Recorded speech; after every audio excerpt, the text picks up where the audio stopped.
just ain't the day for that. Okay. Bro, is my face, this shit looks so close to my face right now. Like, am I regular in the screen? I feel like, yeah. Okay, cool. Because this joint, I feel like it's very close to me, but cool. Yeah. All right. Unless I'm tweaking, maybe it can come back a little bit. Yeah, that's cool. All right, bro. You know what? It's the Heaven on Earth Society podcast. Welcome back to another week. Man, we are so of blessed. Glory. And it all belongs to God, man. We are so blessed to once again have the opportunity to tap in with more and more people on a weekly basis. That's a fact. You know what I'm saying? And with each other. Hey, man, so y'all go ahead and whenever y'all hear it, we get a lot of information wrong. Correct it down in the comments. Right. Don't let the world... Please do. Don't let the world hear this information. Don't let us spread misinformation. Correct us in the comments. And then subscribe to keep us in line. Subscribe. Yeah, if you're listening, you know, this is the Real Wavy Ty and Edgewood Ralph. You can follow us on socials. That's a fact. For the page, it's at Heaven on Earth Society on IG for daily clips. These are facts. We write a lot of the time too. Yeah. We're going to put y'all on some game today. 95%. Let's go ahead and start out by putting them on some game, bro. What the charts talking about? On the game? No, I'm just kidding. So, yeah, we talked about some records most recently on here, and I just happened to be looking at the Billboard Hot 100, all right. And I see some familiar songs that we talked about on here. So, okay. The Lil Uzi record, What You Saying, which we both loved, is at number 14. Okay. On that Hot 100. It peaked at number 12. Okay. And so that's a pretty strong performance. That's a top 20 record. That's a top 25 record on. Yeah, I mean it's a pop leaning record anyway, so it makes sense. Yeah. That's not a bad thing. I love the record. Yeah. That was the Vogue joint. Yeah. That he did. I don't see what the I don't know the word, you know. Yeah. It's a feeling. It's a feeling. The strings, yeah. A$AP Rocky, Helicopter. A$AP is on a press run, bro. He is on a crazy run, giving us content after content, man. Rihanna's Baby Daddy. Hey. Number 1 album. Is it number 1? It did go number 1. So yeah, you were saying it was gonna be Bad Bunny. I was saying it was projected to go number 2. Yeah. Because of Bad Bunny, but did Bad Bunny drop an album that week as well? See, this is the shit. I gotta come back and correct myself. Okay, all right. Then the projections were off that I saw. So Rocky did go number 1. Thanks. There's a couple charting songs on here, including the record with Brent Faiyaz. I didn't put that one on here, but. Because we didn't talk about it on here. Yeah. But Helicopter, which we did talk about, is number 24. So another top 40 record.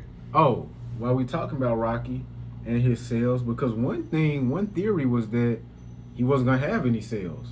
But apparently he did some sort of business maneuver. The bundle shit, right? So it's more so, what did he do?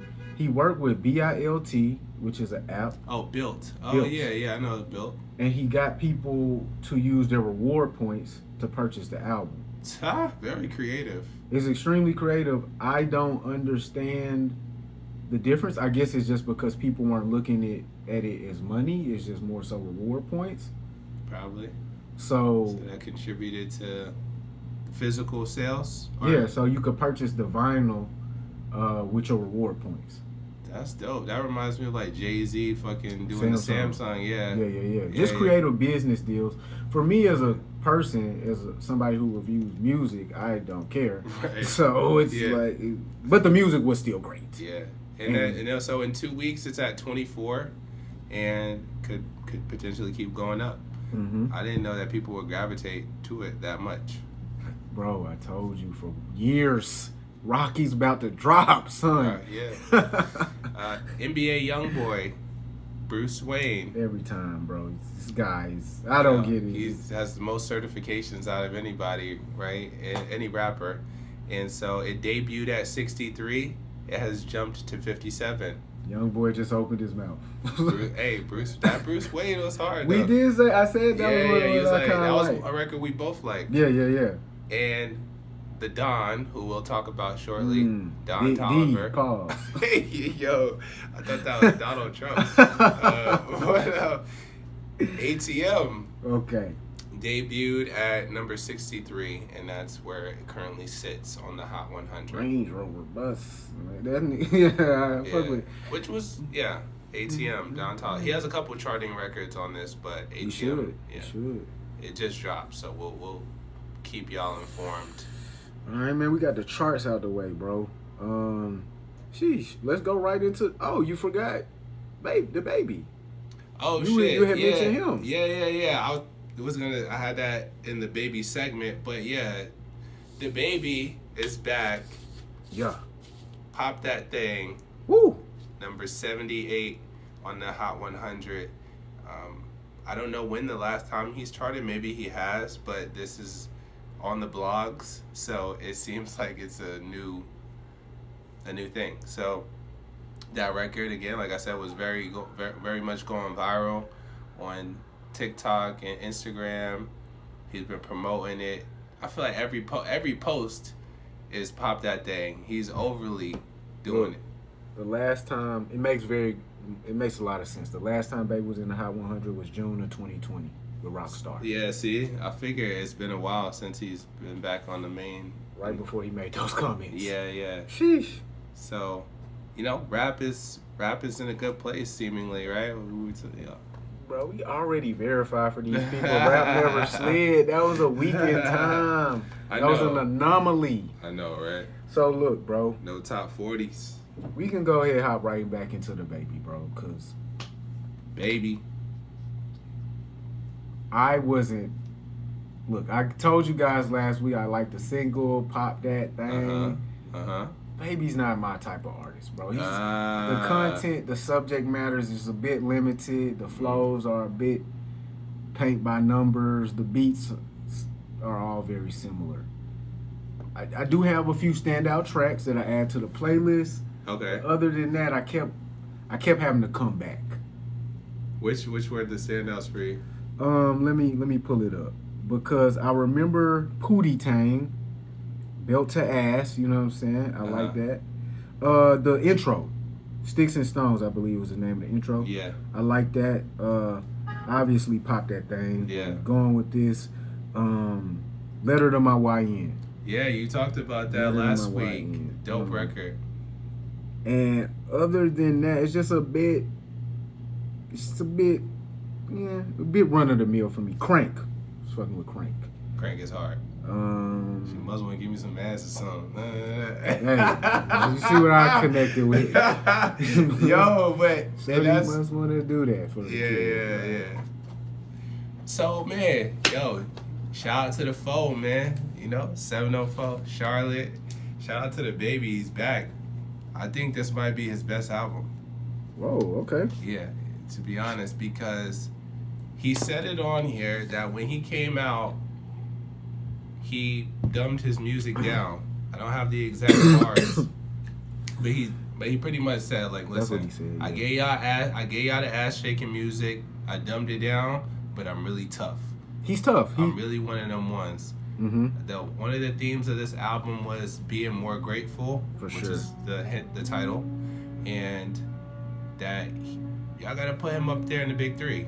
These are his words. Guys, I was gonna let you rock, cause just all the way through. I don't have much to say about this except for that's nonsense. He said this before that I'm up there with Drake, Kendrick, Cole when it come to rapping. It's just like certain. I love the confidence. Or no risk for certain people to say. Like, Cole can't say this. Yeah. Dababy can. Yeah. Does that mean that Dababy is ranked higher than Cole? No. What it means is people take Cole seriously when he's talking about this sort of thing. And nobody would ever confuse Dababy to be intertwined in a big three scenario. Yeah. You have to jump past Rocky. Bro, you have to jump past Sean and Wale. Bro, you might have to jump past Charles Hamilton. So, yeah, Dababy. But overall, so this was 19 songs. Mm-hmm. Well, no, 23 actually. I think Oh yeah, 23. My bad. I just was saying 23 record. You know when people you ain't even like listening Yeah. for it, you just like affirming whatever. Yeah. No, you're right. It's 23 songs. songs, and I downloaded about 12 out of 23. Whoa, that's a big number. Yeah. Let me see. I got 1, 2. Buckle my shoe. Never. Let's go. And so if you well, one thing I'll say to be concise is that he showed us another side of him. He did. He definitely did do that. Which he displayed initially on Kirk. Yes, for certain. You know, when his father died. passed. Yeah. So this is more of that. I like the versatility. This album, this Dababy album, there's something for everybody on here. Yes. And usually when That's artists do that, it feels all over the place. But to me, this seemed sequentially, it was a good listen. It's for me it is all over the place, and it suffered from another thing as well. Too many tracks. It's not a very long album. If it was shorter, it's a good number of tracks, and again that supports what you just said. It's trying to serve a lot of different people. Yeah. And if you're a lover boy, like me, you guys are gonna find out I'm a lover boy. I'm a Scorpio. Hey, man. There's a lot of those on here. You know, you got the Huncho. You know, you got. I didn't even listen to that track, bro. Yeah. I literally came back later and skipped it. Lemonade. What's the Rain? Like he got a lot of them like mellow, like number one nigga. Yeah. Let me see that. That's the Yeah. Yeah, that one. I know you were fucking with that one. You know, he got a lot of them shits on there. But he is rapping though. He Yeah. can rap really, really well. Yeah. And he is servicing many different audiences. Shout out to Dababy. Yeah, baby. This is one of them. It's a very strong project. Very strong project. That should tap in. All right. Look, bro. You just said you're a lover boy. My guy that I had to go ahead and fill out my playlist with. Oh. Or that special lady. I already know where you going. You know where I'm going, bro. That's Don Toliver. You go with the Don. The Don Toliver, bro? Yeah. Look, I'm gonna go ahead. Even the stuff I like, I hate on it, bro. I'm gonna start with the things I didn't like about this record. And it's the criticism of Don Toliver typically. The level of consistency may be too consistent. The sound is very similar. The content is always very similar. And he's not really speaking about much. Nah. Not talking about much. Nah. However, it's unique and creative every time. Yeah. That Rock Your Body sample? Yeah, what he did with that, or whoever the producer on that is did with that. Yeah. That's hard, bro. Yeah. The Yeet feature. Then we have the feature with my boy Rema as well. Yeah, I like that. Oh, you like that? That was the first song on here that I did like. You didn't like the body? You didn't like that sample, that flip? I like the production. It just Oh man, that's crazy. Yeah, so we start out E85. Look, we could have removed that from the whole thing. Body, Rendezvous, Second Hand with Remo. That's not my favorite record, but I know the world gonna fuck with a record like that. Then we get to one of my favorites, Tiramisu.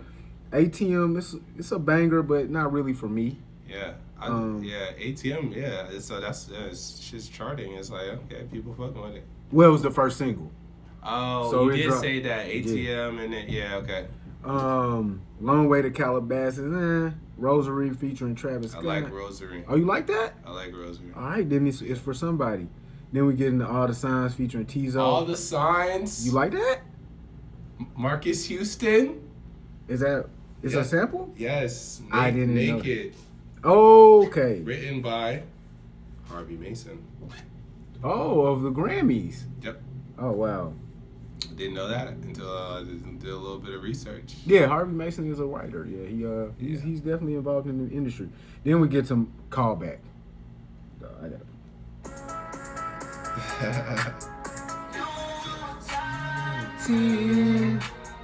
God let me in.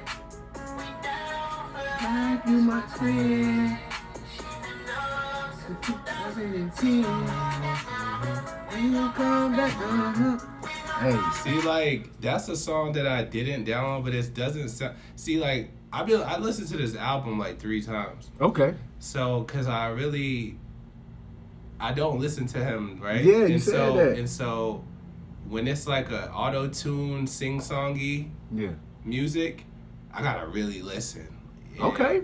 And that record, so a lot of the records like they might have sounded good, but I just liked other records more. Yeah. So I'm like, okay, I don't need this one. I'll go to K9. Okay. I like K9. Wait, so you didn't need callback? It's cool. It is a vibe, but oh my God. I just didn't feel compelled to. Oh, I need that one. Like, I needed that one, bro. I was gonna say that one, like, yo. I was stuck on all the signs. I was like, I told this my whole girl. I said, man, you know, for Valentine's Day, whatever you do with your husband, put this song on and just let whatever happen. Let love into the room. Flourish. Hey, love unfurl. Yeah. Oh shit. Yeah. So Tuition, that's one of them strip club anthems. I like the creativity of that. No drums and stuff like that, but it's cool. K9, you said you messing with that? Yeah, Side Baby, I like that record. Then we get on this 3-track run: Excavator, Gemstone, and Opposite. I like Excavator. Okay, just a banger. I like Opposite. You like that Opposite go crazy. Opposite. Gemstone is interesting. It's another I think it's with a. Oh yeah, it's like banger territory. Horns, triumphant, energy. This when he really was feeling himself like I'm a rapper, y'all. Like y'all didn't. Yeah, see, you know, for me, when you start the song like that, I'm like, oh, this is a lot. Yeah, I like that. And then the rest of it was cool. Hey man, whoa, don't say it was cool. Like, point it out. Like, TMU. See, you a real lover. Yo, real lover boy. Okay. TMU. I just, you know, so you got the emotion, you know what I mean? I need that. I like it. All right. And Pleasure Is Mine. Another cool little. I like that too. And then Sweet Home is the same to me as Pleasure Is Mine. It's kind of a low key love. I've been listening to so much music, I can't even remember some shit.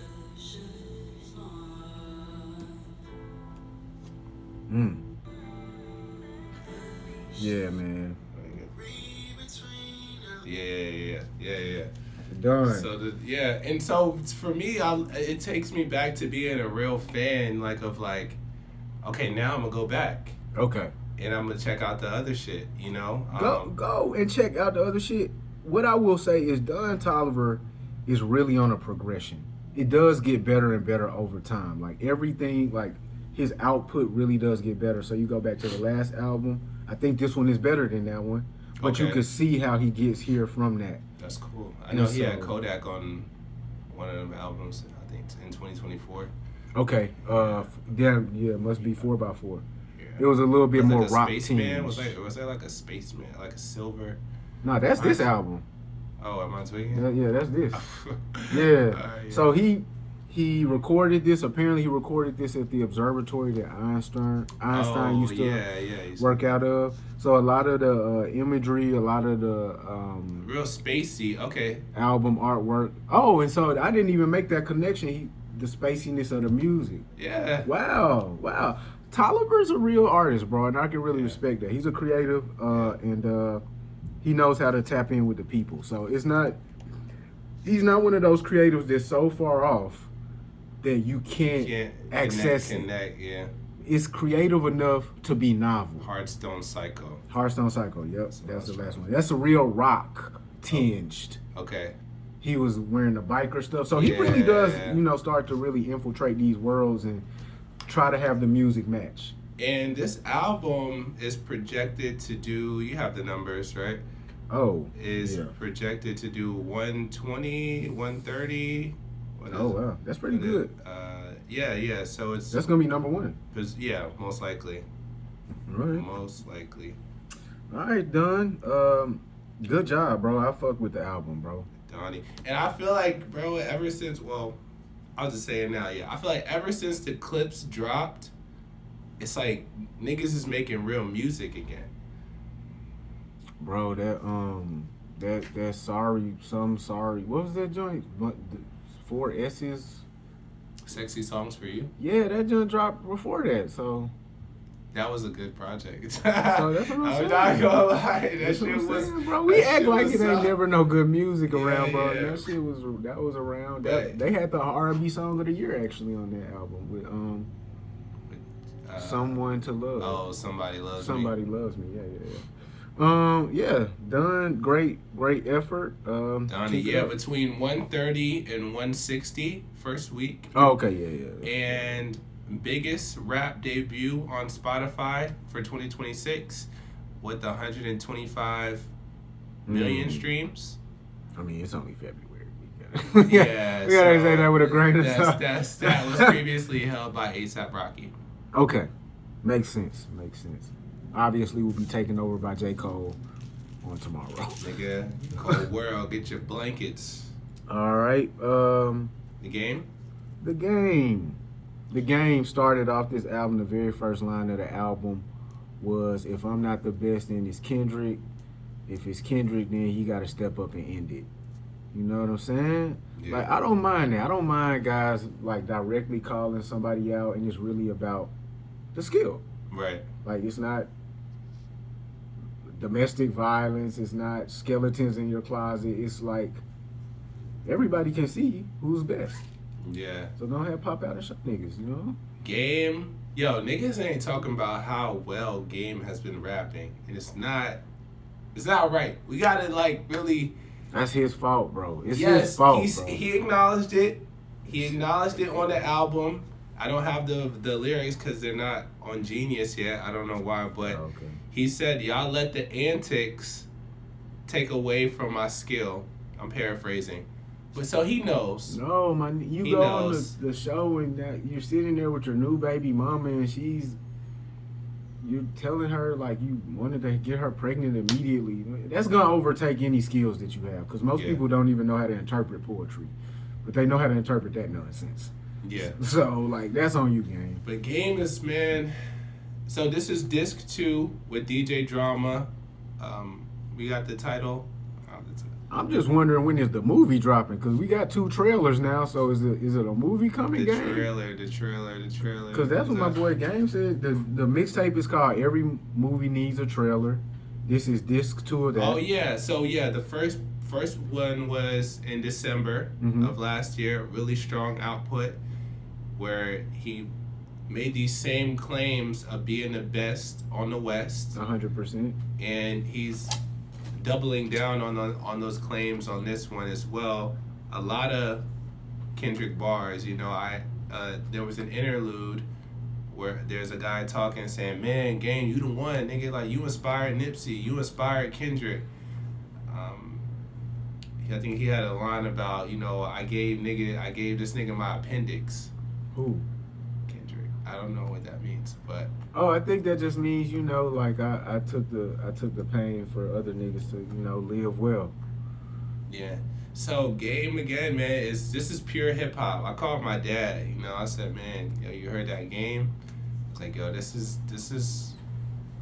I used to hate when niggas say, yo, this is real hip hop. But this Game shit, this is real hip hop because so simple. I could hear E40. I mean, I could hear Eazy-E. I hear like he can do it all, right? He can give you the bullshit with 21 Savage. You know, that wasn't bullshit. Like the new shit. Like I mean, the bars were there, but like the shit. Like yeah. And he can go East Coast boom bap, like we said it, but we gotta say it again. He could go East Coast boom bap. He could go old school West Coast. He could go new school. He He could go soulful. He can go battle rap. He can go can, south. Like, he can go technical.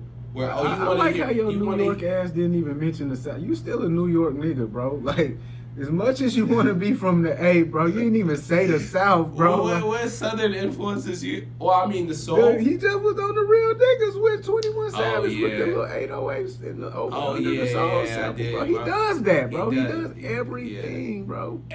At a high level, high level type shit, yeah. And it's all, again, under rap.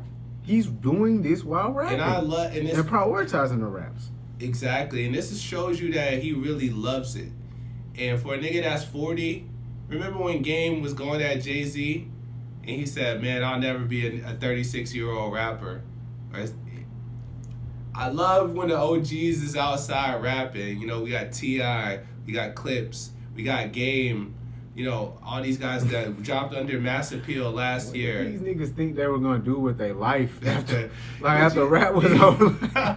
They just couldn't even see that far. They couldn't see 36. Like, yeah, like, damn. And so it's a smooth listen all the way through. You really don't have to skip a song. Well, I don't want to see you being a 36-year-old podcaster, nigga. I am a 36-year-old. I don't want to see that for you. I am a 36-year-old. Get off of this childish shit before it's too late. But yeah, shout out Drama too, because Drama is a real hip hop head from Philly. For sure. And shout out Game. Yeah.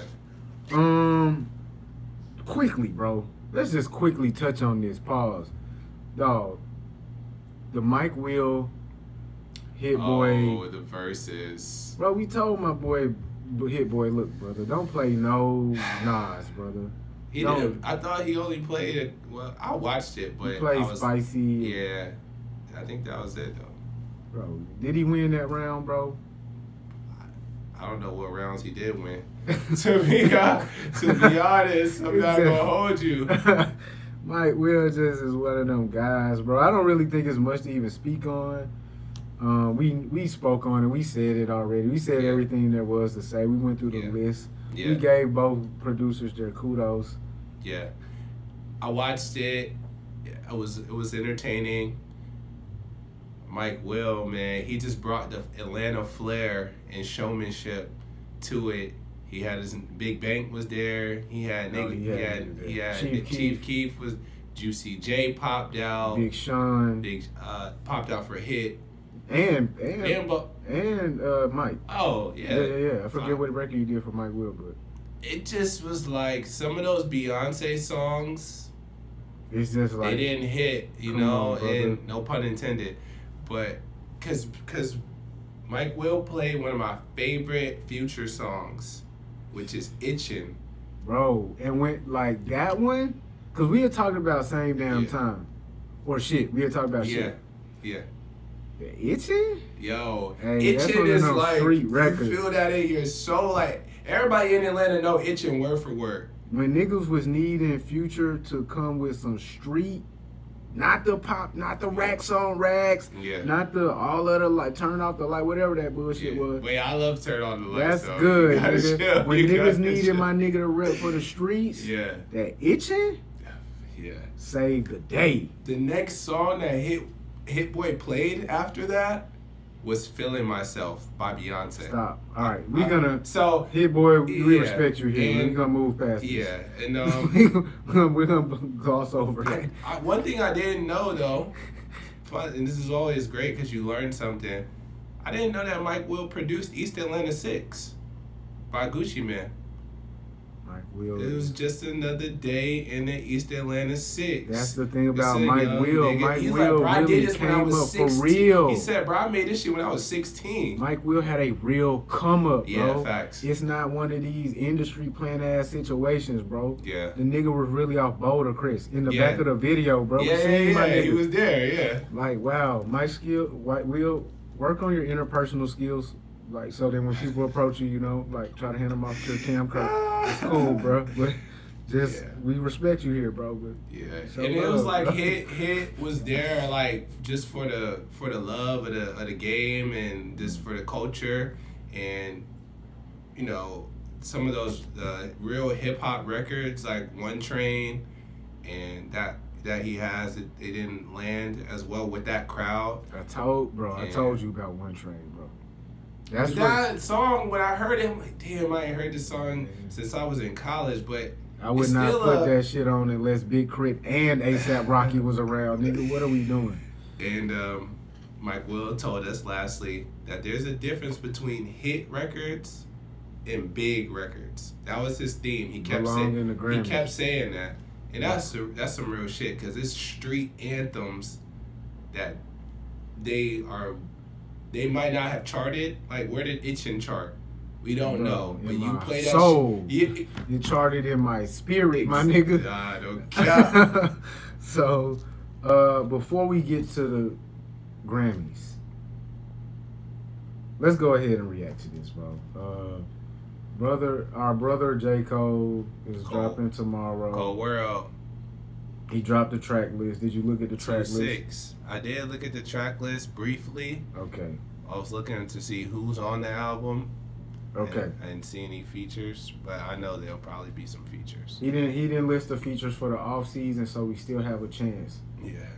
My boy Jid reposted the track list, so maybe Jid's on there. If hip hop is back, JID should chart platinum. Hey, I heard that was a Kendrick diss. Let's move past that. Anything else, if y'all niggas capping. Hey, I heard it was a diss. Is hip hop back?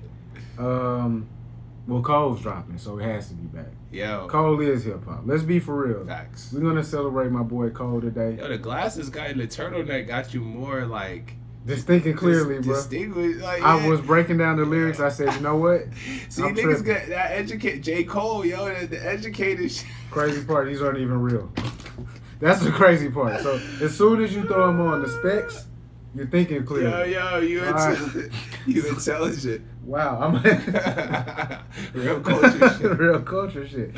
So my boy J. Cole popped out of the sky to make sure that we know what's coming out tonight at midnight. Apparently, people around the country are organizing sit-ins and rallies to listen to the J. Cole album. Okay. I told you, bro, the next album that dropped, we gotta do a live, but it's not gonna be this one. But when that Iceman, okay, when that Yay, okay, it's a big year for a lot of music. When that shit drop, bro. Who? Bully, that's coming. March. Maybe on my birthday. Who knows? Pink Friday 2? Is that what it's called? What is it? What's she's not dropping, bro. She it's over with? Until something happens. Oh, shit. I gotta pull up. I saw that. Something has to happen. Yeah, the label, they renegotiating her deal right now. Oh, I thought it was until Hov got arrested. I didn't know. Oh, wait. I didn't know. God. I don't know. Yeah, that's too much. It's too much. All right, J. Cole. Okay. Oh, did you see the clip that I put in? That video where Punch was breaking down what happened in that situation. The Diddy shit? Yeah. Emery ended up. Well, I heard the story years, like, when he first told it, but I don't remember all the details. But I watched that clip again. What ended up happening was Emery. You remember Emery? Yeah, J-Mans. He ended up watching my boy J. Cole and said, "Oh wait, you the wrong nigga." Fuck out of here. Oh yeah. So I'm thinking maybe is that where the beef between Cole and Hov is? Because people saying the disconnect between They saying there's some sort of disconnect. Cole saying so-called king of this rap thing. I don't believe that. But then they saying that's also a Kendrick callback. Because Cole said so-called kings of this rap thing. Kendrick said ain't no other kings in this rap game. These siblings, nothing but much. Cole, this is all rap. It's all rap though. I don't think none of this is like. This is all rap. Well, let's let Cole take us back through time. Yeah.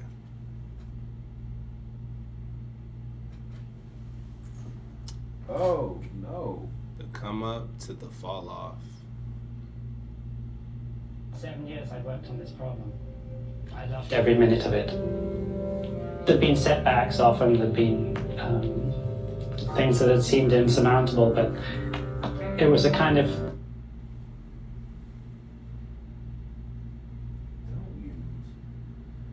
This is weird, actually. 'Cause There's no other problem that will mean the same to you. I had this very rare privilege of being able to pursue in my I don't know if you know, there was a little kid there before, and he turned to a grown man. I ain't peep. This is childhood home, I presume. adult life, what had been my childhood dream. I know it's a rare privilege, but if one can do this, it's more rewarding than anything I can imagine. Yeah, I never knew a lot like this. Gotta be something for beats to write this. I never knew a lot like this. Real hip hop. Hip hop. That's what you guys say. Hip hop. You know what I mean? When I was just a chick hanging on the strip. Oh, I was gonna get into my shoulder bop. You kinda. That shit kinda got me excited. I ain't gonna lie. Like, damn. Tonight, I mean, I'm definitely gonna be up tonight. Usually, I don't. Pause. But usually I don't stay up and listen to albums. I wait until the morning, and I just on my commute I'll just listen.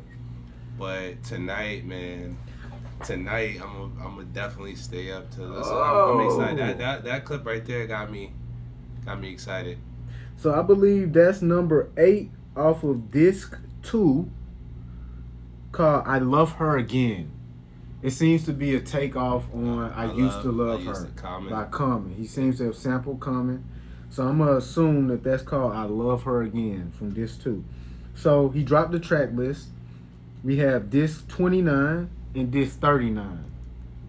So apparently what it is the first disc 29, is from when he went home at the age of 29.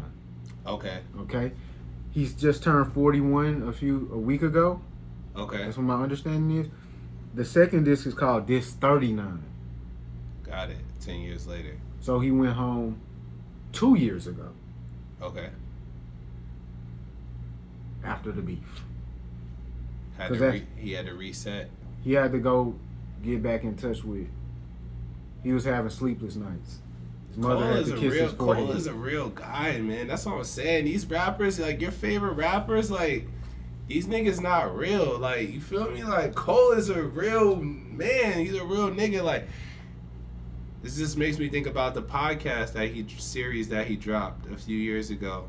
Before Dreamville, the last Dreamville, he got into a lot of, it was him and E, and it was moderated by Scott, and that shit just like, hearing the journey, bro, that's like the come up, the warm up, the mixtape, working with Hov, trying to find like this nigga's like, what more could you ask for? Like, being from Fayetteville, North Carolina, bro, like, it wasn't like, this nigga's not supposed to be here.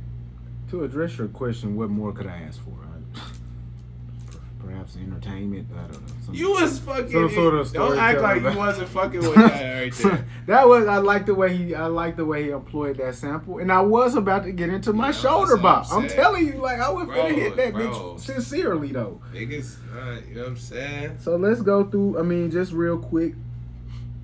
We are. It looks like we got 11 or 12 tracks on each side. So it's a 24-track album. No features, as we said, just yet. We don't know. Looks like disc 2, track 2, the actual name of that track is called Inevitable. Okay. Oh, that was the name of the podcast series. Inevitable. Inevitable. That's what it was called. I forgot what until you just said that. I'm surprised Cole isn't wearing his specs because he's thinking clearly here. So track disc 29. Track 1, 29 intro. Track 2, 2-6. Track 3, safety. Track 4, run a train. Track 5, poor thing. Track 6, legacy. Track 7, Bunts Road Blues. Are you familiar with Bunts Road? Bunts Road. Yeah, I heard of it. Alrighty. Track 8, Who the Is You? I believe this track was the snippet at the end of disc 2. Track 2. I believe, from what I understand. Drum and bass is track 9. The Let Out sounds like a club banger. The Let Out or a smooth track after. You remember I was telling, not you remember, but I was telling my man, so my man's white side note, Well, go ahead. Go ahead. Track 11, Bums in the Bill, Hit the Gas. Track 12, Lonely at the Top. Cole, I think you might want to delete Lonely at the Top off the track list. Lonely at the Top. Because it was at least 3 niggas. And then you removed yourself. So you don't know about that life. Nah, Cole, no, he knows. Disc. It's not what he thought it was. Disc 39. We got the 39 intro. Then we got Inevitable. Then we got the Villist. Then we got Old Dog. The Villist, okay. Then we got Life Sentence. Only You. Man Up Above. I Love Her Again. I think that's that Common sample. Then we got What If. Then we got Quick Stop. Spelled like DJ Quick. Quick Stop. That's Quick Trip. Okay. Wait. Quick Stop. Okay. And The Whole World is the Ville. Bonus track Ocean Way. Alrighty. Look, bro, we don't have any more information for you guys about that call. We will next week. I predict it will be a snoozer. Okay? I predict that it's going to be a Kendrick Lamar verse on this album. Okay. Alrighty, gang. Okay. Let's move right into the Grammys on that note. Kendrick just opened his mouth. Someone here do a Grammy right now. Bro, if Kendrick does not sample that, I'm not kidding. Like, not even this the joke on Drake, bro. You gotta sample that, bro. But Drake not gonna clear that. You get your bitch to re-say it, my nigga. I'll say it for you, but Kendrick has to interpolate that lyric. Cause, dog, come on, man. Kendrick just opened his mouth, man. Somebody run it to him. Yeah. Well. Oh, my. So, my man's, we was in the chat before the Grammys, and he sent all the rap categories. Yeah. And he said, "What are y'all predictions before the show?" I said, "Well, if the Grammy stays on brand, Kendrick will sweep all categories." Lo and behold, he won in every category that he was nominated in. Not every. Except for Best Rap Album. I think Song of the Year, too. I think he was nominated. Well, for the rap categories. Yeah. He did sweep the rap categories. Yeah. Gang, look, bro, I was definitely with everybody on the, man, Kendrick fired. Not like us. They not like us. Gang, it's going too far. Yeah. It's going too far. Like, yeah. And I'm not here to say he didn't deserve it. Yeah, I'm not even saying he didn't deserve it. Cause performance, Luther. I could give TV off the best rap performance, and I'm happy for Lefty Gunplay as well.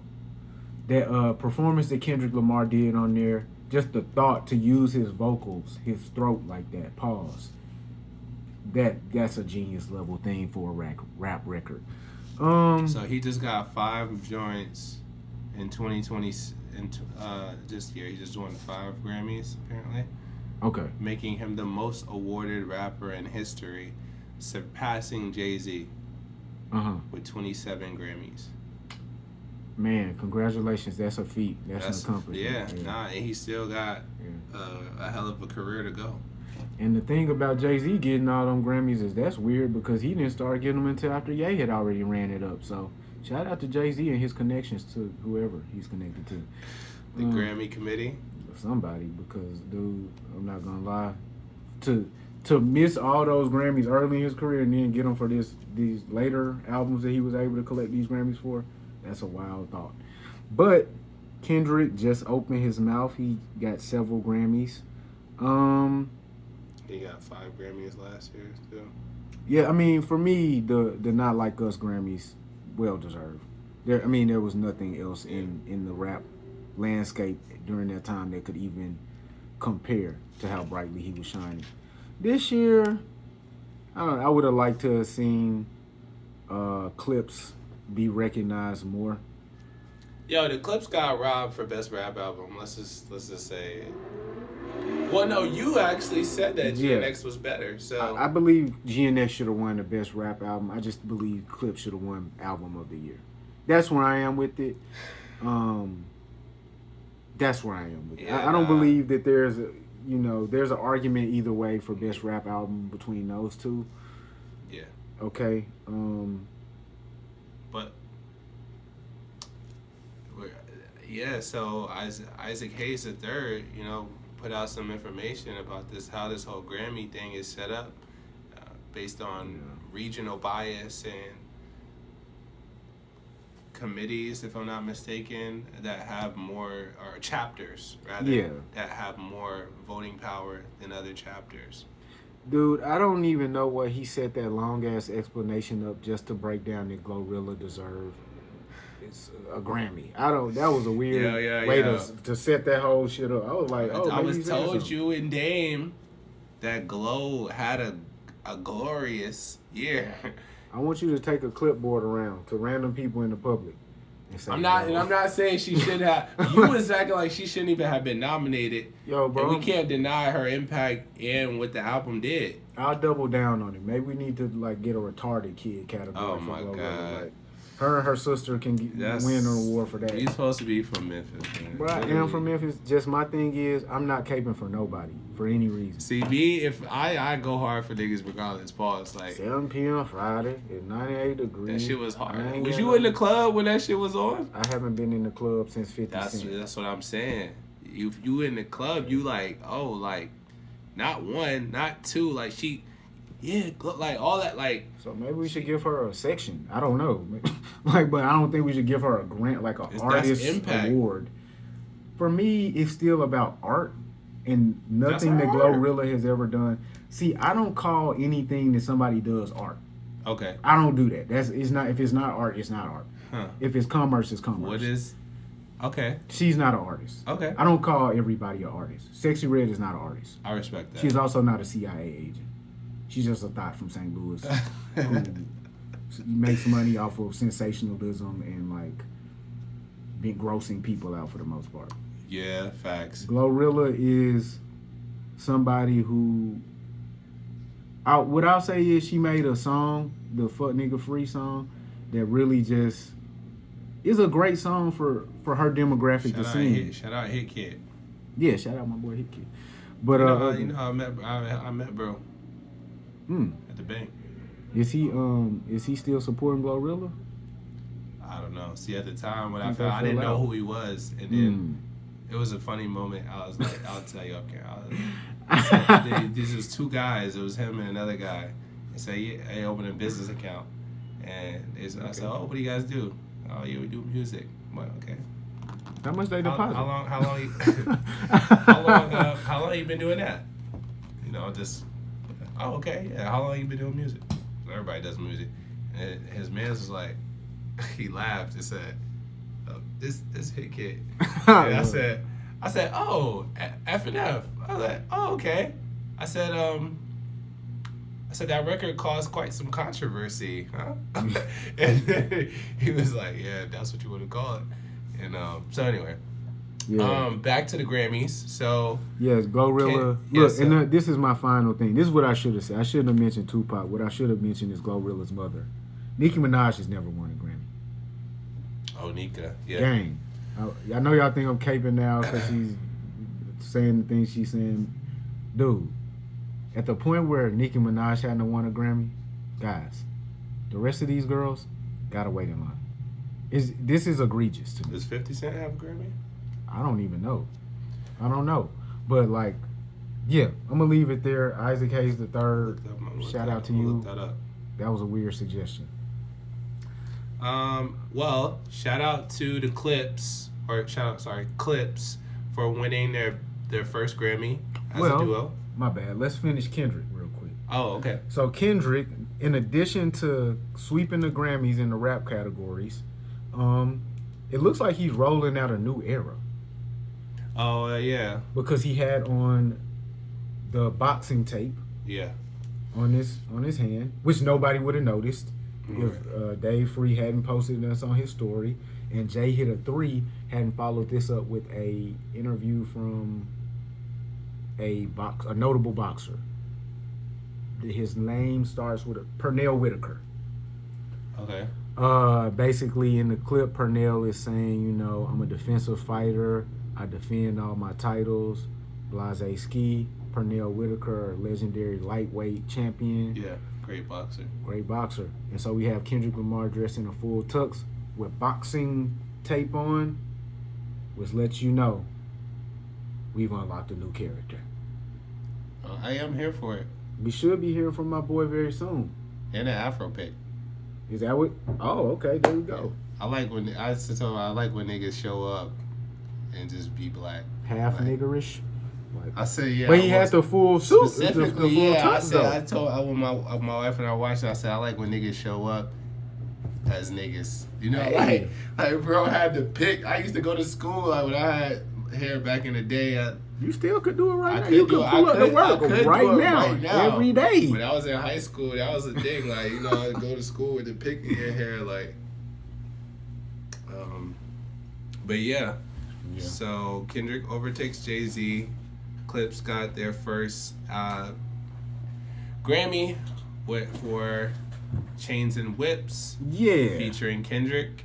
Yeah, which, I mean, again, thank God Kendrick was on that song, because otherwise the Clipse, that would have been a terrible evening for my And boys. Kendrick's verse on that song, incredible. Incredible verse. Yeah, Clipse though, man. Clipse. Look, guys. Shout out to Virginia. You know what I'm saying? I don't know. Shout out to 757. Shout out to Virginia Beach. Shout out to the DMV. You know what I'm saying? Shout out to Pharrell. Look, this is what I'll say, bro. I will say this, man. The Clipse deserved recognition, which they got all year long. Mm-hmm. They didn't get that gold, man. And look, I really believe that the Clipse should have won Album of the Year. Over Bad Bunny? I believe that if we weren't in the current political climate that we're in, Bad Bunny would not have received that award. If we were not in the current political climate we're in. It seems very on the nose to celebrate the victimized. Huh. Okay. You have a whole crowd of people preparing for ICE to be infiltrating the Super Bowl this weekend just because Bad Bunny has performed. So, what do you know? The week before, we celebrate his cultural achievements, and which are immense. I mean, I'm not hating on Bad Bunny by any means. Bad Bunny ain't really that guy. I will say this. I turned the album on to hear the music, and I had to quickly realize, oh, I don't listen to Hispanic music because I don't understand what they're saying. And so, happy for them, but like, bro, did you listen to this record, this Bad Bunny record? Nah, I didn't. Did you try to after the Grammys? I did try. I tried to, and I'm not very clear that this is actually the favorite style of music of most Americans. That's just But doesn't it's seem it's like not it. just in America though. The Grammys isn't representative of America. That's where we got to really get out of this nonsense. It actually is, bro. The Grammys isn't about Norway or Zimbabwe.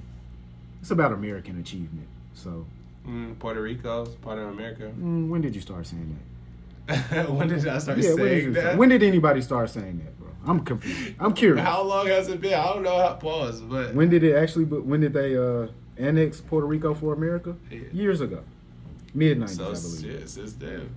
So when did you start saying it? Oh wait, you said 90s? I believe in the mid-90s, Oh, for real? or maybe prior to that. Let's see. So it hasn't been long since I've been saying that. Is my answer? Be performative, I think. So I mean, for me, it's just like I'm actually gonna be real with myself. I don't really listen to this stuff, and I think it's kind of crazy that there's fear to say this. But now we talking about Bad Bunny. But while we are talking about it, like there are a large number of. I'm sorry, 1898 is what. My apologies. During the Treaty of Paris, yes. My apologies, gang. I did say the 90s. Okay. 1898 there. Huh. There's a large amount of Spanish-speaking people in our country, so and in the world. So and they, along with Americans, are listening to this guy and showing up to stadiums around the world. So yeah, I like how This is representative of your experience, then. what I'm seeing, or perhaps maybe somebody else that you know's experience. Yeah, I know people that listen to him. Okay. So, yeah, fuck it. Shout out to Bad Bunny. Shout out to Pharrell for winning the Dr. Dre Global Impact Award. Yes. Another, son of Virginia, and well deserved for what he's done throughout his career. We just gotta, shout out Pharrell, who encouraged people to never stop working. Yeah, that's a weird thing to become upset with when somebody says that. Oh, people were upset by that? Like deeply. Huh. Deeply upset with that. I saw some jokes that were like, he basically said, job your love. What does that mean? It's a funny joke that people make about motivational speakers. So like that's something like a motivational speaker would say, not don't love your job your love. So they took him saying never stop working, never not be working as job your love. Yeah, as you broke that down, I don't need you to do it again. I don't understand it at all. I don't need you to do it again though. So I saw this sentiment. I actually saw this sentiment from a few people. I respect the Mallory Bros, so I think I'm gonna play it from them. Okay. That moment, and as opposed to like saying, you know what, this probably wasn't the best. He chose to get up there. He used the big words in the last speech, and then this speech just felt like more "fuck you, just work" or whatever. And I'm not gonna stay on. We won't stay on Pharrell, but he just starting to like. I'm just starting not to like him. The thing with Chad, that whole situation. I told Chad the lore. If you go into that lore and you find out how like, he's really not the greatest person outside. Like, yeah, the beats are great, but you kind of starting to be like a trash person. Man, we're gonna move it forward a little bit. So I think this sentiment started with his DEI statements 2 or 3 months ago, and now we're full on into. I think I've hated this guy for a while. Wait, what did he say about DEI?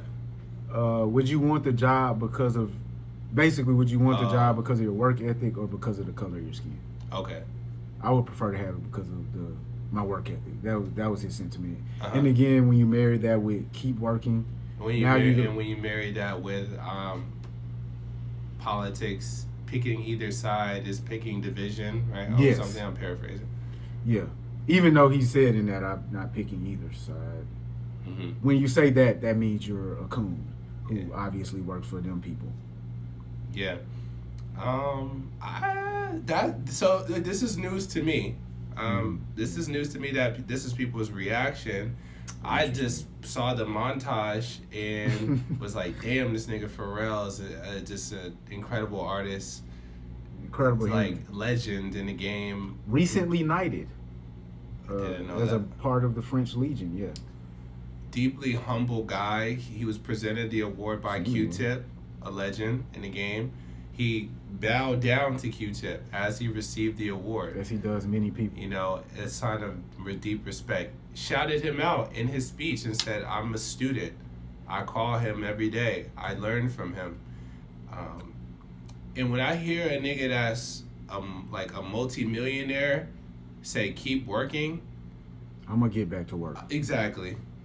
I'm man. Shit, like this nigga's working. He's already up. Like, so for me, I'm gonna realize that my mama and my grandmama told me that same shit as a child, and everybody has echoed the sentiment throughout my life.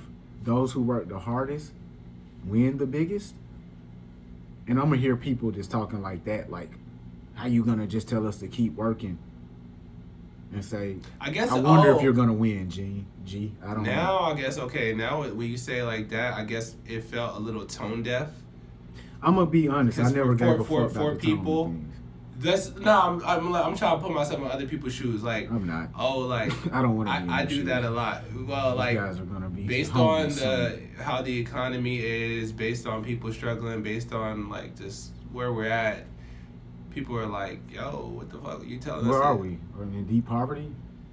I don't know people that are suffering. The economy is not in great shape. People can't afford things. People are scared. People are... Hit your household yet? No.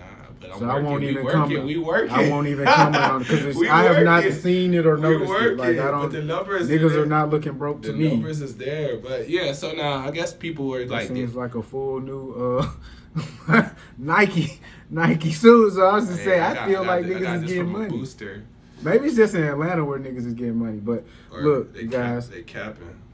Pharrell is a legend. Pharrell is a hard-working and humble individual. He's a creative genius. Yeah. He is a person who notably gives all credit to everybody but himself. He pulls others up. Like, gang, choose your And he's favorite. A man of God. And he's a man of God. And he's using his platform to bring that to the world. Yeah, he always speaks about God publicly. I have respect for... I know a lot of people try to stay away from religion and like shit like that, but I hear him like always give credit to God and stuff like that. So and the suits is fire. Come on, dog. And my nigga had the grill. he had the grill in like. And my nigga made What Happened to That Boy. Where are we going with this? And he made Fronted. But what I heard recently is he owes all that success to Chad. So Pharrell has been sued by Chad for $1 million. Gang, I don't even think that seems like a trivial amount. Yeah. I'm gonna be frank with you. Based off of the revenue they've generated throughout the years, that seems negligible to the degree that it might be an accounting discrepancy. Yeah, that's not nothing too crazy. And so what his lawyer actually reached out and said is, look, we haven't had enough time to review the accounting. Whoever owes whoever the money will pay it expeditiously. And so I like that. One other thing that I did hear from these guys that I kind of agree with, they said Clipse was looking like Pharrell guys. The outfits? The way they, yes. The way they, and the posing. The way they were moving at the Grammys and the way they have been moving for a while now, it's starting to look like Pharrell and his guys. And I can't. When I seen Pusha T, unsee it. When I seen Pusha T in that Louis Vuitton commercial, I said, "Bro, this ain't you. I don't get it." Man, I gotta watch that shit. I gotta. It's just, but so do you get the concept from seeing them at the Grammys? Can you understand? Yeah, I can see that. But I mean, to me, it's like, bro, they really childhood friends. Like, so it's like, if my man's is here, like, at the highest level, yeah, and we're working together collaboratively, well, that was redundant, but we're working together, yeah. Why not just do it this way where it benefits all of us? I don't need we're over here and you're over here. I don't need the individualism. You know, I understand completely what you're saying, and I don't hold this against Clipse at all, but it is a perception thing. It is a thing where I was looking at them going, why are y'all wearing these suits? Like, that was my first thought. I mean, it was fly, though. I can't say that they were fly. Pharrell suit, when you look at Pharrell suit, then look at they suits. Pharrell suit is tailored to the T. They suit is kind of like hanging a little. It's like, maybe you guys don't understand this very well. Like, I mean, there was a flare. Well, yeah, okay. There was. I mean, he was flared up, but like his shit was just. I don't know. I have a problem with that look of, like, when the suit is like. They dope boys, man. And that's what they look like. Yeah. It's like. Maybe on purpose. Perhaps. They were styled by somebody, I can't remember the name. But yeah, well, moving along. Okay, so we got Black Boy Max nominated. First streamer ever? I'll give him that, because I've never thought of Soulja Boy as a streamer. Right. And does it mean anything, gang? I don't know. It's an indicator that streaming can translate into musical success. I want you guys, because I understand where you're coming from, and I'm no longer attempting to change people's mind. I'm only painting my perspective. I don't believe that. I don't think this will happen very much. And judging off of his reception at the Grammys, they didn't really prioritize my boy. I mean, I respect the fact that a year ago we had never heard of Plaque Max. Never till Fabio showed up. A random white man gave him 100 bands. Yeah, it's crazy. That was weird. I don't know why did he do that. Because he saw something in him. Okay, cool. And then he put himself in a position to be nominated for a Grammy. I respect that greatly because, again, that's like what Pharrell said. Work towards your goals and your dreams will come true. Victory lap. Now, with that being said, I've never heard the Fred Again song. And I don't know anybody, I like this word you introduced me to, who is clamoring for Plaque Max to drop any music. I just don't. I have not experienced that. And so I don't think this is an indicator of that. I think this is more so a moment of novelty where Plaque Max was able to take advantage of the fact that this is very novel. Best dance or electronic recording. Yeah. They recorded it on stream. Huh. And it is a Plaque Max track. Yeah. So that's cool. And I think that's dope. I just don't think it's an indicator that we'll see more and more streamers or people who record their music live at the Grammys. You know, I'm just an optimist. Like I'm like, yo, hey man, this is, you know, I'm always super positive. The D'Angelo tribute was beautiful. I didn't even see it, bro. Yeah, Lauryn Hill, you feel me? I heard she was on time. Raphael Sadiq. I'm not even, no, that's the thing. I get it. Raphael Sadiq, Leon Thomas, Bilal. Yeah, John Legend. Yes. That was good. I like that. I love to hear about that. The performances I did catch that caught my eye. I'm going to start off with one that I would never imagine would be in my interest. The Ozzy Osbourne tribute with Post Malone. I know everybody hates the fact that people come through hip-hop and leave it, but I do think it leaves a positive mark on the game when you can leave it in the way that Post has. And really showcase yourself. Post, Mac Miller, showcase yourself as a true artist, a true musician, somebody who had a true connection to the craft, even a Jelly Roll or Shabuzi. I love to see that. And what Post was able to do over this weekend was he was able to make me believe more wholeheartedly, bro, you care about this music thing. Outside of rap, outside of genre, you just care about the music, bro. You wanted to express something, and I love the performance. Did you see that? No, I skipped it. You skipped it? Okay, yeah, that's cool. I was on DVR, so I just went to the Blacks. Yeah, great song, War Pigs. Then we get into, I guess I'll do the white performance first. Then we get into my boy Justin Bieber. Yeah, that was hard. That was hard, bro, because obviously the statement he's making is, I'm going to be unstripped. Mm-hmm. I'm going to play this song with 2 chords, loop that up, a very simple drum pattern, and I'm going to make this performance not about my clothes, not about my makeup, but I'm going to make this performance about my vocal. Yeah, boy, it sounded good. He sounded good. I actually, because my wife, she hadn't heard the song. I was like, really? That's one of the best ones. I was like, you haven't heard this? UConn? Yeah, and she listens to more pop music than me, or, you know, I don't want to say white people music, but she listens to more of them than me. So I was surprised, and she looked at the album and started playing songs, and now I want to listen to the album swag. I will go back and listen. It's a cool album. Yeah. Drewski's on there. I'm not surprised. And so, like how it was set up like a, you know, one of my dreams, you want to do live shows. When we do that, bro, we're going to take this room with us. We're going to put it right on stage for people. Recreate it as a set. I love that. I love just the idea of like actually bringing people in to the beginning. Yeah, no, that's hard. I know a chick that could do that too. Hey, all she got to do is come and grab all of this shit. She in Atlanta, set by Sky. Hey, let's get it.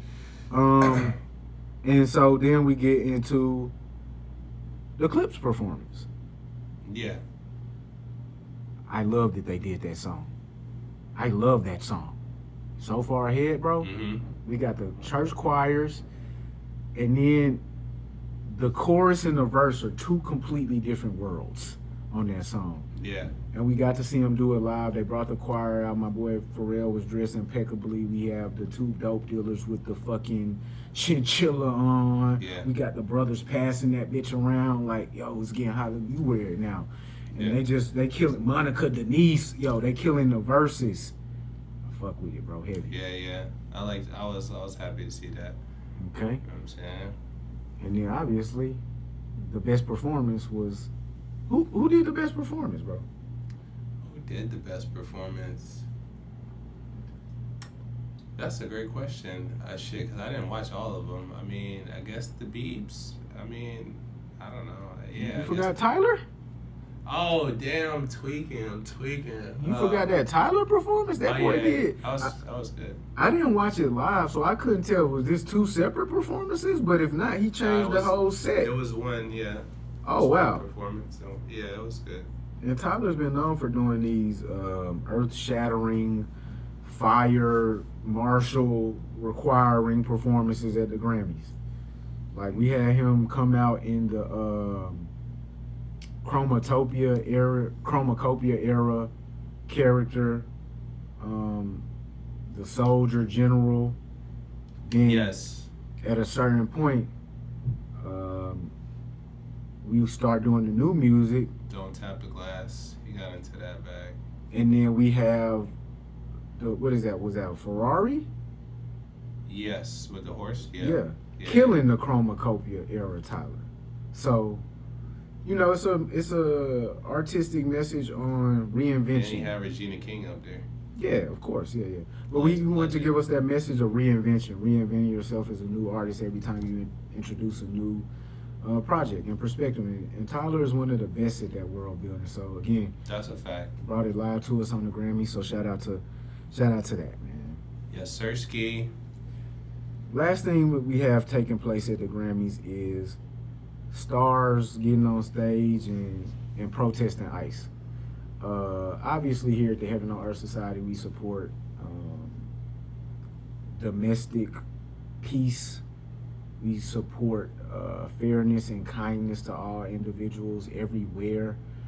And we support, well, I do. I support the authority that has supported me my entire life. I'm blessed to be an American. I'm thankful for that, and I'm glad I don't live somewhere else. That I'm capable of saying. I agree wholeheartedly. I agree. So we got Shabuzi going on stage. He's saying that the immigrants built America. Yeah. So shout out to Rockefeller and Carnegie, I guess, or was he talking about different immigrants?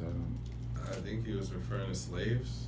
He was referring to the slaves. Okay, so slaves are immigrants. But they're not. They weren't. I don't know. I mean, they are immigrants. They are captured. But I mean, they are. Yeah. Captured. I mean, they didn't not willing. immigrate to America. Like, choose. Yeah. I don't know. Like, Maybe he did mean black people, because we built America as a part of that. Right. I remember the Asians. They built the railroads. Right. I remember Rockefeller and Carnegie built Wall Street and Italians, Irish people. Yep. Yeah, facts. So thanks for the history lesson, Shabuzi, or were you saying something different? It's the political messaging is just like, when it comes from people who didn't study politics, I just get kind of like a little annoyed almost, because I did study it. It's like, Yeah. I don't know, guys. What do you mean? What are you talking about? I just feel as though, so when I heard him say that, I was like, damn, well, you're a country artist, right? You might want to, that's a bold thing to say based on your genre of music, right? And your fan base. Yeah. It might get you up out of there. Gotta be careful. Which I hope they don't do that for a star making a statement that has no bearing on reality or will affect no change whatsoever. So I hope they don't get rid of my man. You never know, man. This era is a little weird that we in right now. Yeah, but here's the thing. The people that cancel people, they're like pretty well situated on one side. Like, most other people don't seem to be like in the cancel culture type of thing. They just ignore you if they don't like fuck with you like that type shit. But then we have Billie Eilish. She says nobody is illegal on stolen land. She did say that. That's weird, bro. That's weird. Because she also had a man arrested from her property because she felt unsafe with him on her land. Which people are saying belongs to a Native American.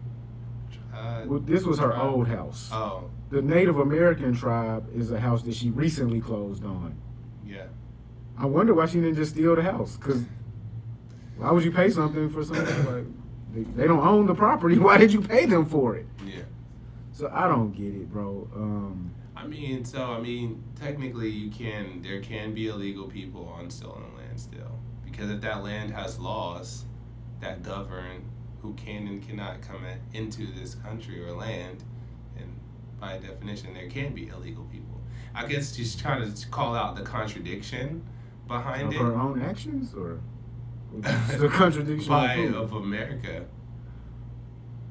When did America contradict itself? It never told anybody that the land was free and it belonged to somebody else. America bought that land in the Louisiana Purchase? Is that what it was called when Lewis and Clark went to explore the West? They bought it from like another nation. Like the whole shit? Yeah, they bought the land, bro. It's like, do we go to? No, I remember that. I know what you talking. I know what but you. I'm here. I know they might have lied to us in history class too, so don't like put me in that part. I know about that. It's just something I haven't referenced in quite so many years. I don't think Billie Eilish did either. But it's like I think the consensus is that we came to America, that European explorers came to America. If we got here accidentally, right, stumbled upon this country, and there were indigenous people here, natives to this land. My bad. And then, you feel me, they basically raped, pillaged, slaughtered, took the shit over, brought niggas over to build it up and make it their own. I think that's the general consensus. Well, some of it they paid for with cash. This is the United States acquired California from Mexico through the Treaty of Guadalupe Hidalgo, signed on February 2nd, 1848. They paid $15 million, and then the rest was due was $3.25 million in debt, which I hope they've paid off in the last 170 years. 3.25. Billie Eilish could throw that out, like, you know what I'm saying, quickly. So, you know what I mean, gang. So some of it was stolen and some of it was paid for? Look, bro. Or was none of it stolen? Is that what you're saying? It wasn't any of it stolen. From the people that were already here. I'm gonna be honest with you. From what I heard, there were Native Americans. That's what we call them, Native Americans, here on the land before Christopher Columbus came. That's my understanding. Right. Yes. And then where are they now? I think they're situated in different reservations and stuff like that. Right. After they were conquered and they signed that treaty that put them underneath the conquering of a greater power. Like, sounds like the rest to me. I'm gonna be honest. If I come to your house and I put a gun in your head and I take your house from you in 150 years, somebody's like, yo, give us the house back. Hence stolen, right? I'm gonna be like, bro. Hence the use of the word stolen. I'm gonna be like, yo, bro, your granddaddy was a hoe. Blame him. But I'm the grandson of a great man. I'm gonna just be real, guys. If we want to retroactively correct everything that happened in the past, don't worry about it. It's never gonna happen. Just don't worry about it. Build something for yourself. Build something for your current community. Build something for your current family. What you should not do is, when you have no plans of contributing to others, is grandstand. Because if, again, 21 Savage, Billie Eilish, you want to make these claims, go out into the streets and support people through action. That's real. That's real. I remember a large number of stars were telling Americans to take the day off last Friday for the ice out. Oh. Yeah. I don't think most people could take the day off of work. No, definitely. So, gang, what we want to actually do is, while we're telling other people to get back in touch with reality and touch the people and assist them, maybe we should be doing the same thing before we start just lip running service. out. Yeah, you know, man, I don't really have too much. I guess the last thing I'll say about it is like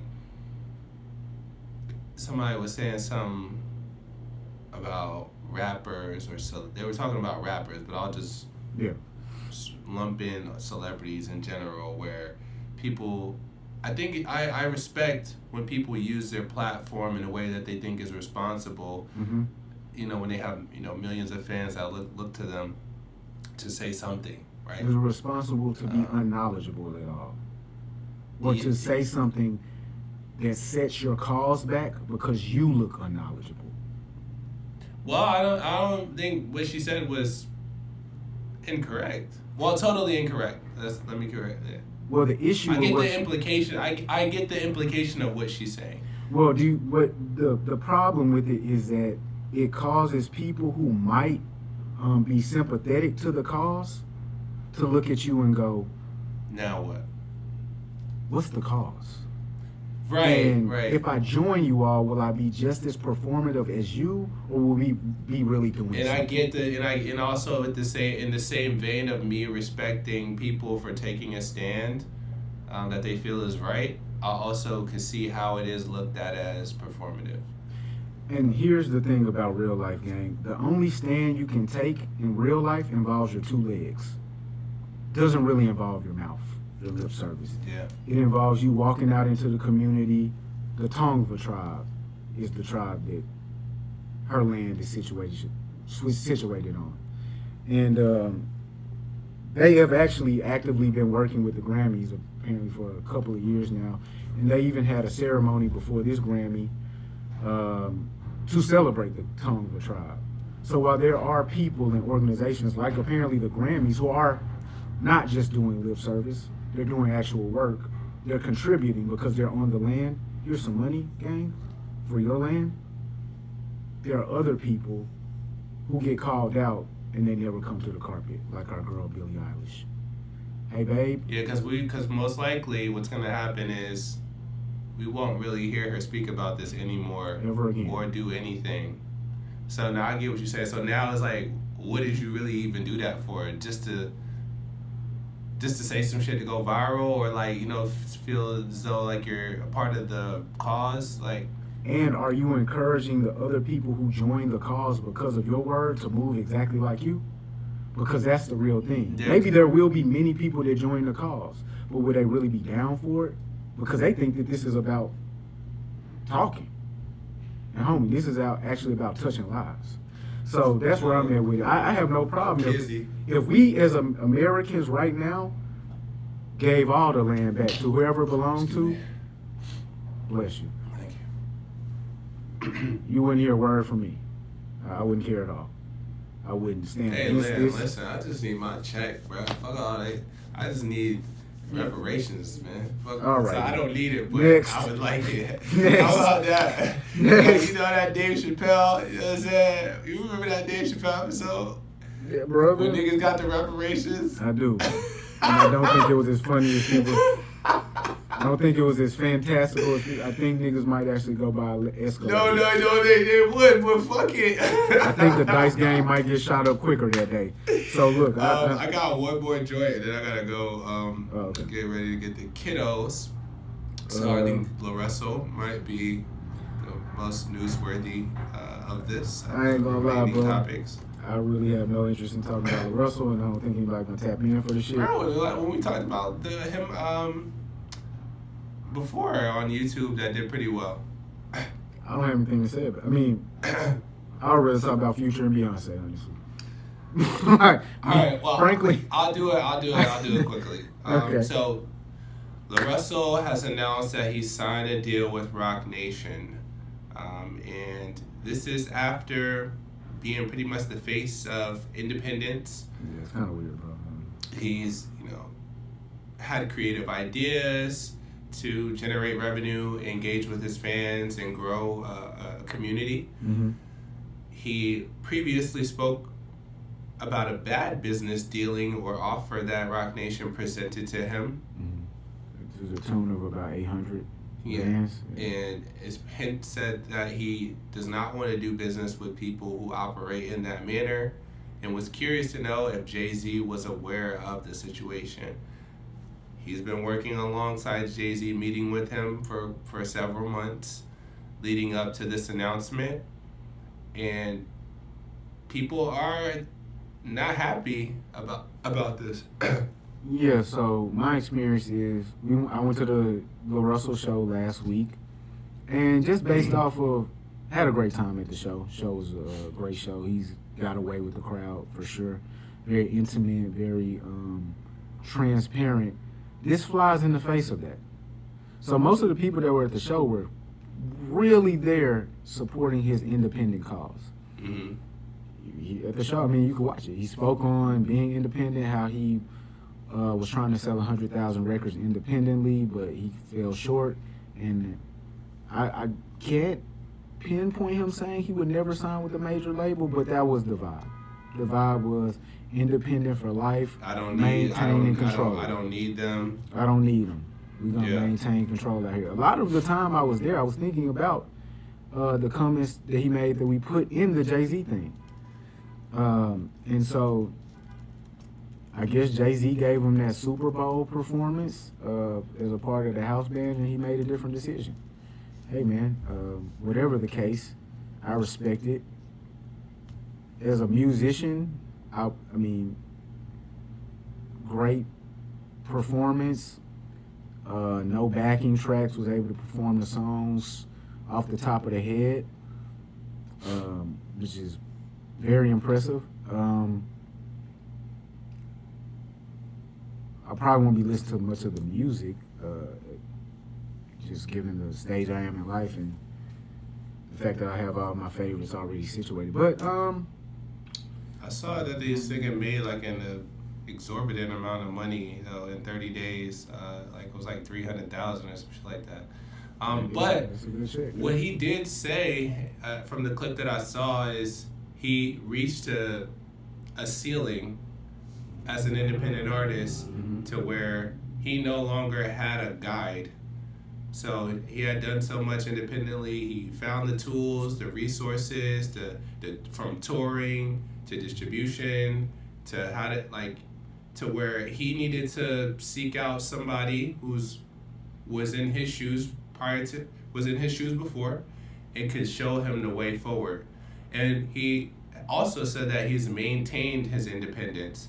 So he owns his masters, he owns his catalog, and he's partnering with Roc Nation to take it to another level. And since then, now he has exposure to radio and other channels that he was not on radio before.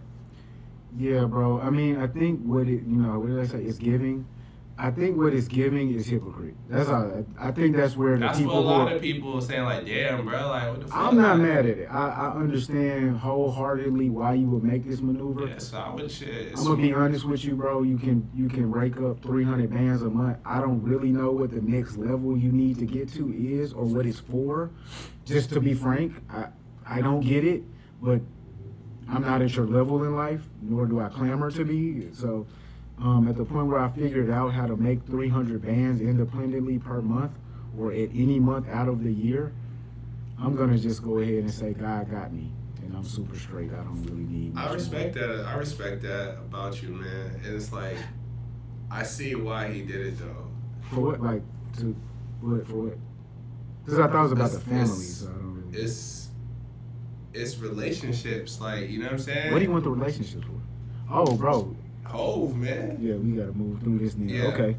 So and then it's like, yo, now I got infrastructure is what he said. I have more infrastructure. I have more access. I have more What is the infrastructure for? Like, because the goal is to get your ideas. To be bigger, pause. The goal is to get your ideas to people, which he's already figured out how to do. How to get his ideas to people who need the ideas and celebrate them. He's figured out how to do that.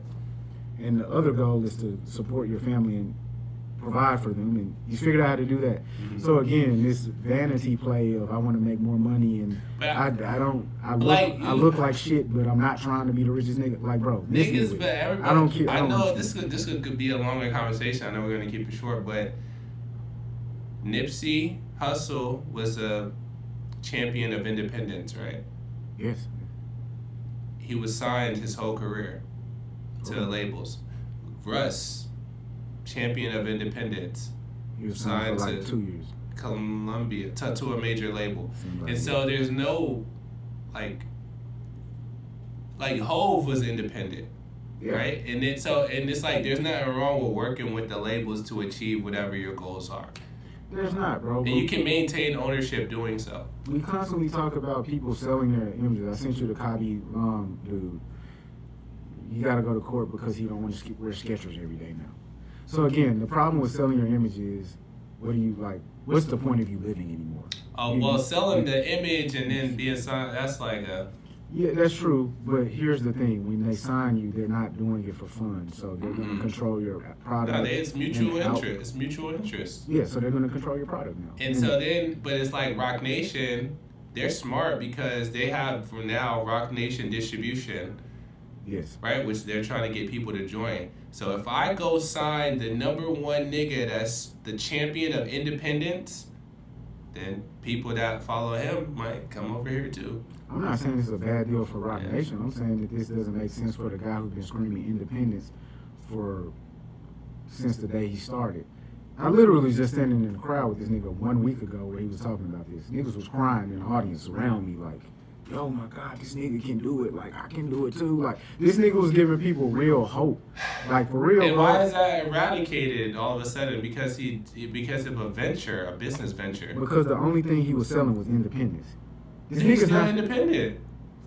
Okay. I mean, I gotta look at the terms, right? But I'm just going off of what the announcement is. Yeah, but I never would go off something somebody says, bro. I mean, Yeah, he's gonna keep selling his product. Yeah, that's Like, yeah, his that's a name part is of the Black brand. That's a Independent, part of the brand. but Yeah. he starts selling. But do you believe that nigga would give away his ownership, his independence, to just be signed with them? Do I believe that the nigga who he called out already for doing weird deals would do a weird deal on him? Yeah, 100%. Well, we don't know if it was. Do I Hov. We believe- don't know if it was Hov. Do I believe that Hov has done a deal with an artist that I've looked at and gone, this makes more sense for the artist? To my mind, no, I haven't seen that. And so maybe he likes LaRussell a whole lot. Maybe that hug that they gave each other was so warm and embraceful that Maybe he knows that LaRussell is Jay-Z. I thought that when I was standing in the crowd too, but now I know He's it's like, oh, okay, I see it. You thinking like how I was thinking. well. We got to get into this other part because we got to talk about this. Look, man, and this will deliver us to both of these. So my boy Hov was recently, because of his relationships that he's built with other people, in some hot water. Yeah. Because he has to stand next to Harvey Weinstein, which I don't know why that has to happen. Because they he did has a movie together. Okay, because Dame Dash did movies. So Right. So what I'm saying is, bro, at a certain point, I would rather be Future than Hov. At a certain point, I would much rather be Ye than Hov. At a certain point, I would rather be Dame. At a certain point, I would much rather be 50. Because here's the thing. As I've seen all of those people traverse this landscape of wealth and whiteness and indoctrination, Hov is the one that's like never mentioning nothing. He's the golden boy for some reason. Now, I'm not even saying that facetiously or can't think of the word, condescendingly, but he seems to be, I'm going to keep my mouth shut, I'm going to go over here, I'm going to be next to these appropriate people, I'm going to move away from those inappropriate people, and I'm going to be well behaved, which is cool. I just don't know if that's what I like to see, to be frank. And so, Hov recently called out for being in the Epstein files. Epstein files, yeah. Yeah, and being a PDF. I don't even know if it was alleged that he was a PDF. Well, Nicki Minaj. I know that it was alleged that he was a graper, a apist. That's what it was. So this is the story, gang. Apparently, back in 1996, Pusha T and Harvey Weinstein accompanied a young woman to a private location. At this time, Pusha T would have been 19 years old. It was alleged that Pusha T was a handler in the situation where he handled young women on behalf of Weinstein. And again, I know the sting is in there, but none of this has anything to do with Epstein. It's Weinstein for some reason. So apparently, Pusha T was a handler where he escorted a young woman alongside Harvey Weinstein to a party back in 1996 or 1994, I forget. There was 3 separate occasions Pusha T was apparently a part of in this whole endeavor. And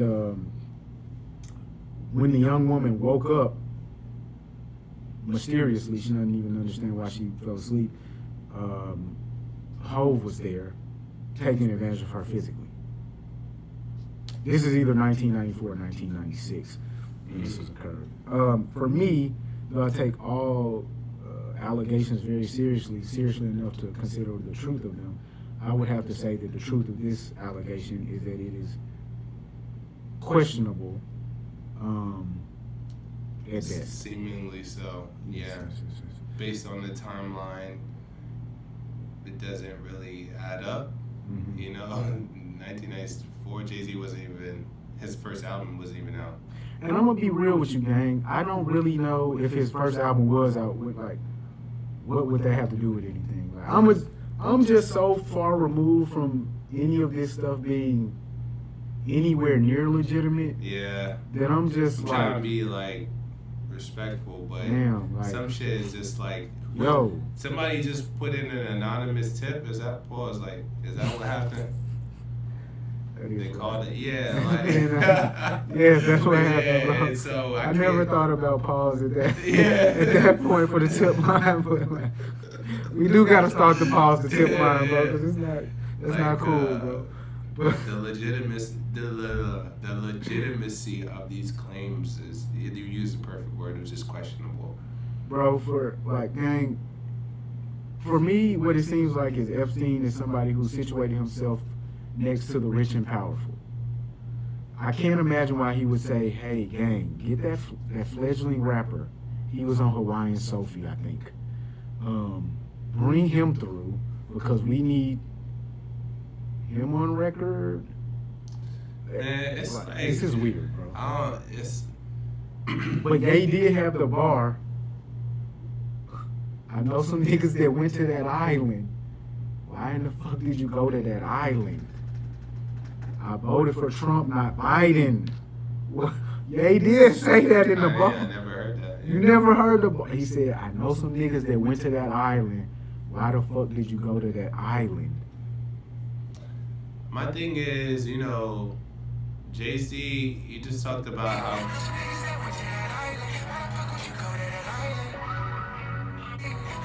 Who are they? Tell us, man. You apologize to the black community, like, tell us, bro. I don't think he's spilling the beans on any more. He might get unalived. So, seriously. So, Jay, you just talked about how calculated Jay-Z is. Obviously, he's my favorite rapper. I'm biased, you know. So, but I'm also, you know, I don't put nothing past nobody, you know. And ever since this Diddy shit, That's what people have been, it's like they couldn't wait. clamoring is the word, nigga. They couldn't wait to get the squeaky clean guy. No, it gotta be something with this nigga. Bro, It gotta be something. I'm not a supporter of everything Jay-Z does. The only thing I dislike is that he left the homies behind. I don't believe in this at all. He still got his homies though. He can't say that.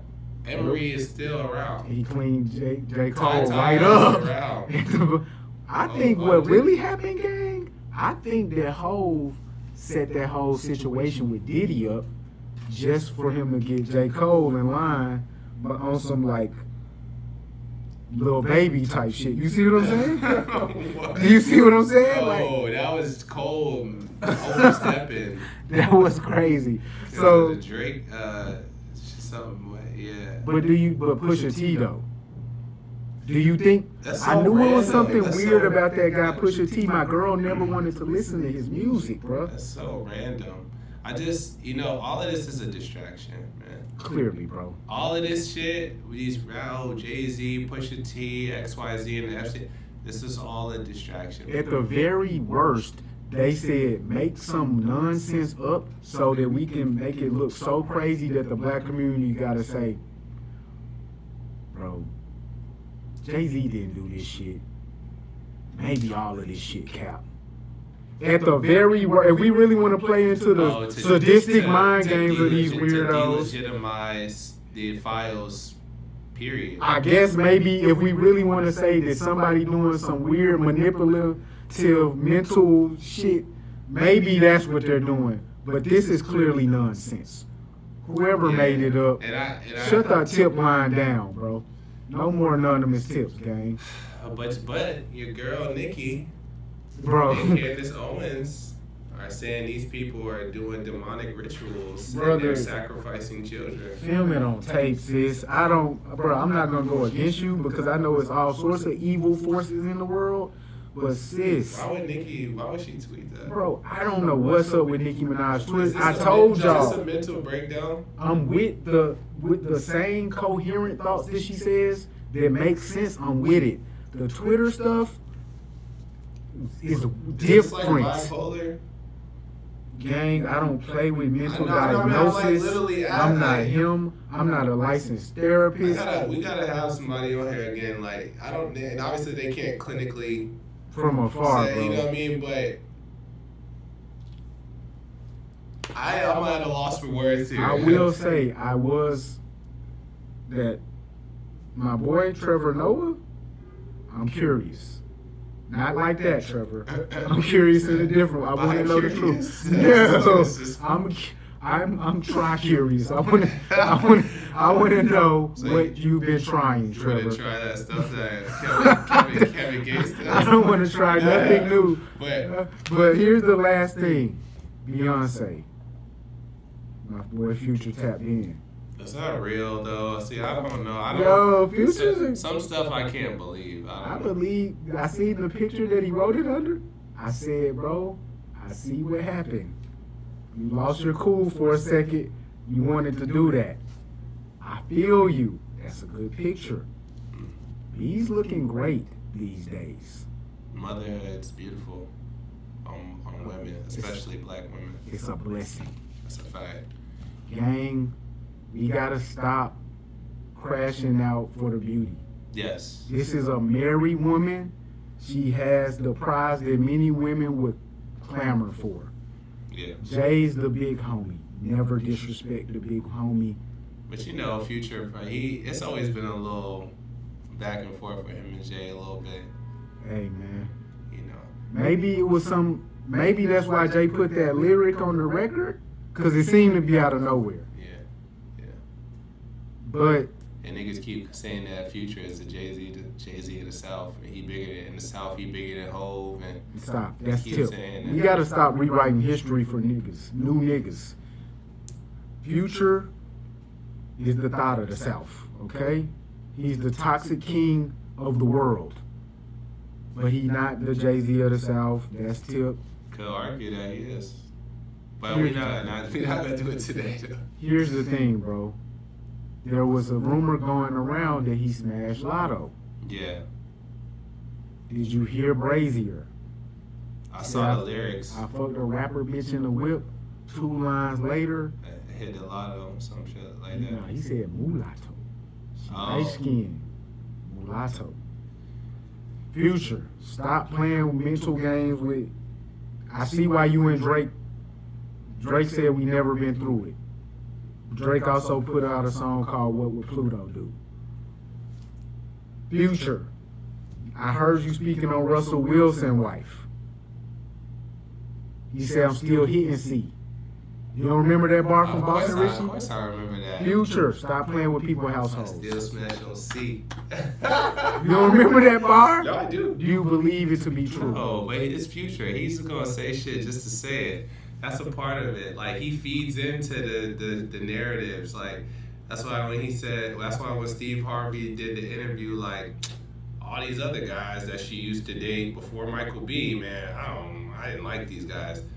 Tell Steve Harvey I don't wanna. Like, that shit was tough. Bro. He said that shit like 5 times on the song. I want to know what Steve Harvey got to say about that J. Cole bar. I ran through these niggas like Lori Harvey, though, Steve. Yo, shout out Lori, though. Like, just, shout out Lori. Do better, twin. Don't.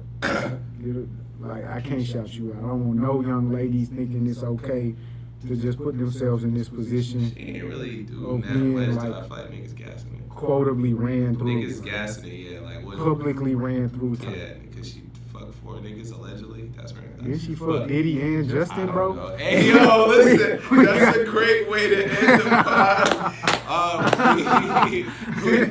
We not slut shame. It's too much tea. Yeah. Spilling on your face, Lori. Pause. Listen, she was in the last season of Reasonable Doubt on Hulu. Check that out. Very good show. Produced by my man's Larry Wilmore, co-creator of Insecure. The black guy. Yeah. Dope black show. Great soundtrack as well. This is another episode. Last question. Is Hov gonna address this? No, he's Jay-Z, man. Russell Wilson addressed it. He's too cool. Bill Gates popped out to address it. Hov's never addressing nothing. That's what makes He addressed Tony Busby. through his attorney. Yeah. So is Hov gonna release a letter that says one red cent? Is he gonna do There that? could be a statement that comes from this. Okay. Because now it's getting too outrageous. Allegedly, there's been not a cease and desist, but there's been legal papers drawn up towards Nicki Minaj, possibly. There's a rumor of that because she been on Hov ass for months, and now it got us. I think he let it slide, and now it's like who wants to take legal action against a black woman in hip hop, right? You don't want to, but at a certain point, like, niggas playing with you, like, pause, like, you gotta, you know what I'm saying? All right, Hov. This is what I gotta say, Hov. If you take action against Nicki Minaj, you gotta take legal action against the DOJ. You gotta do it, twin. Because we saw you come out against Tony Busby. If we see you come out against this black woman. DOJ? You're talking about a government entity? Oh, he from Marcy. Bro, Don't he's play a with black man. He made the story of OJ. Oh, so he get in line. No, he's smart. Show him how to move in a room full of vultures. Look, Hov, you ain't got to do nothing because I said it. Look, blessings and prayers to you. Keep At doing least it. tell Keep them doing Pusha it. T didn't do nothing. Say I went to that party by myself. Terrence wasn't there. Terrence Thornton. Hey, you said it best, bro. It's the Heaven on Earth Society podcast. Another week. We still get money no matter what else is happening for the little peon.